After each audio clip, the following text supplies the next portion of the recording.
Baiklah, kita menuju ke pembahasan yang terakhir, yaitu tentang sifat hukum sebagai objek pekajian politik hukum yang kedua. Kita lanjut, yaitu sifat hukum selanjutnya yaitu progresif, yang dimana dia lebih memiliki beberapa karakter atau ciri khas gitu. Pertama, mengikuti perkembangan aspirasi masyarakat. Nah, jadi progresif itu lebih kepada aspiratif gitu, keinginan. Beliau memandang lebih mengedepankan apa yang menjadi kehendak atau aspirasi masyarakat itu sendiri dalam perwujudannya. Yang kedua, memihak kepada kepentingan rakyat demi kepentingan keadilan. Progresif ini orientasinya, sekalipun memang itu penguasa ya, memang itu penguasa memberikan keterangan di situ, berbeda dengan hukum represif.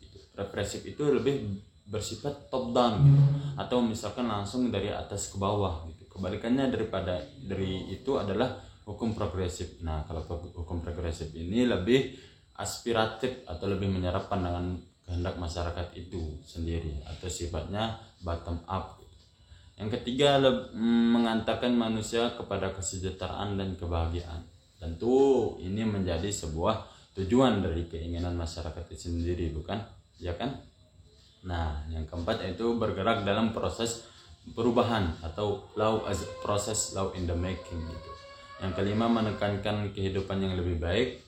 Yang keenam, mendorong peran publik. Yang ketujuh, membangun negara hukum yang berhati nurani. Jadi ada faksi-faksi masyarakat dalam hukum progresif ini. Sangat dibuka lebar. Jadi diminta pandangan masyarakat itu seperti apa, kehendaknya bagaimana, keinginannya apa gitu, dan bagaimana yang menjadi aspirasi masyarakat dalam penegakan hukum tersebut gitu. Memang progresif ini sangat diperhatikan, berbeda kebalikannya dengan hukum represif. Jadi apa yang baik menurut penguasa dan apa yang baik menurut pemerintah, siapa yang berkuasa ketika itu yang diterapkan tanpa harus membuka ruang kreatisasi masyarakat itu sendiri gitu. Nah, kemudian ke yang otonom, bersifat otonom, yaitu membahas tentang keabsahan berdasarkan prosedur yang apa ya, yang kayak lebih ke keabsahan berdasarkan prosedur yang benar gitu ya. Nah, itu yang kedua, dibuat teliti dengan ikatan penuh. Kemudian yang ketiga, diskresi dibatasi. Keempat, penyerahan wewenang secara sempit sehingga pemaksaan dapat dilakukan. Yang kelima, partisipasi masyarakat dibatasi prosedur yang mapan.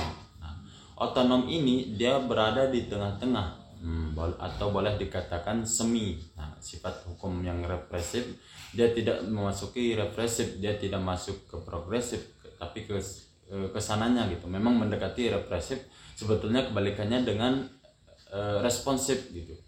Nah, apa itu responsif? Nah, sifat responsif yaitu membahas tentang, pertama yang ada beberapa yang dia bahas, yaitu pertama lebih ke responsif itu lebih membahas tentang di bawah azas hukum. Nah, di bawah azas hukum dan kebijakan. Kemudian yang kedua, membahas tentang mewujudkan keadilan yang substansif. Ketiga, diskresi yang diperluas ya. Yang keempat, menghindari pemaksaan. Jadi pada posisi hukum ini, sifat-sifat hukum ini, kalau boleh digambarkan, progresif itu ibarat agak berdekatan dengan otonom gitu, sedangkan responsif dia agak mendekati progresif gitu, walaupun tidak masuk di antara keduanya, tapi agak lebih mendekati gitu, atau menyerupai masing-masing seperti tersebut gitu. Kemudian yang kelima, jadi sifat-sifat hukum sebagai kajian objek politik hukum itu kurang lebih yang saya ketahui ya ada 6. Yang pertama fakultatif, kedua imperatif, ketiga represif, keempat progresif, kelima otonom, dan keenam responsif. Nah, itu adalah 6 sifat dari pembahasan kita yang dari yang pertama dan yang kedua. Mungkin itu aja yang dapat saya sampaikan, karena ini adalah pembahasan terakhir. Saya mohon maaf atas kekurangan dari pembahasan-pembahasan sebelumnya atau kelebihan-kelebihan dari pembahasan sebelumnya.